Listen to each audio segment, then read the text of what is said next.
सैदनपुर गांव इतिहास की एक अनकही कहानी है।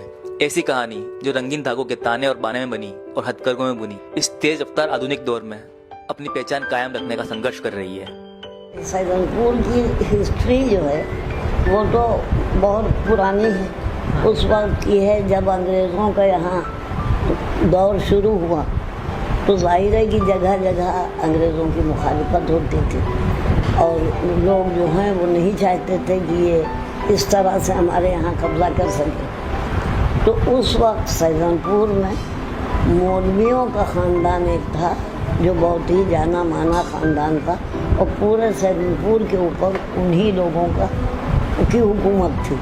लेकिन उसके बाद ऐसा हुआ कि अंग्रेज़ों ने उनको बहुत बुरी तरह क्रश किया और ऐसा किया कि बिल्कुल आप समझिए कि उनके जो मकानात और जो उनकी बिल्डिंग्स थी उनको सबको ख़त्म करवा दिया। सैदनपुर गांव को इस तरह बसाया गया था कि यहाँ पर जुलाहे, नाई, धोबी, लुहार, सुतार, किसान, कुम्हार आदि हुनरमंद और मेहनत का श्लोक बसते थे। यहाँ गरीबी थी पर बेरोजगारी नहीं। बुनकरी यहाँ की पहचान थी और यहाँ के लोग खुशहाल थे। ये जो गांव था ये जुलाहों का गांव था और इसकी अक्सरियत आबादी की अक्सरियत जुलाहों की है, दस्तकारों की है। और एक ज़माना था जब इसमें काफ़ी इसका कारोबार वगैरह होता था। अंग्रेज़ों के ज़माने के बाद क्योंकि उन्होंने जैसे आपको पता है कि यहाँ की जो इंडिजिनस जो उद्योग था उसको ख़त्म करने की कोशिश की ताकि अंग्रेज़ जो कपड़े वगैरह थे वो ज़्यादा बिक सके।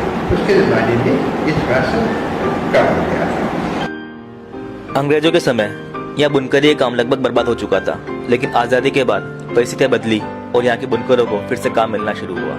लेकिन इसके साथ साथ बुनकरों की सामाजिक स्थिति में भी काफी बदलाव आ चुका था।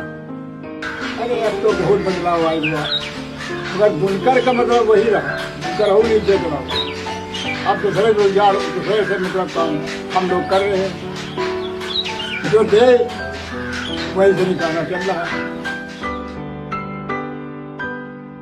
एक वक्त था जब यह मलमल का कपड़ा बुना जाता था और उस पर जरदोजी का खूबसूरत काम हुआ करता था। तब बुनकर खुद उसे बाराबंकी और लखनऊ की मंडियों में बेचा करता था, पर अब वो बिचौलियों पर निर्भर हो चुका है और वो मालिक से मजदूर बन चुका है।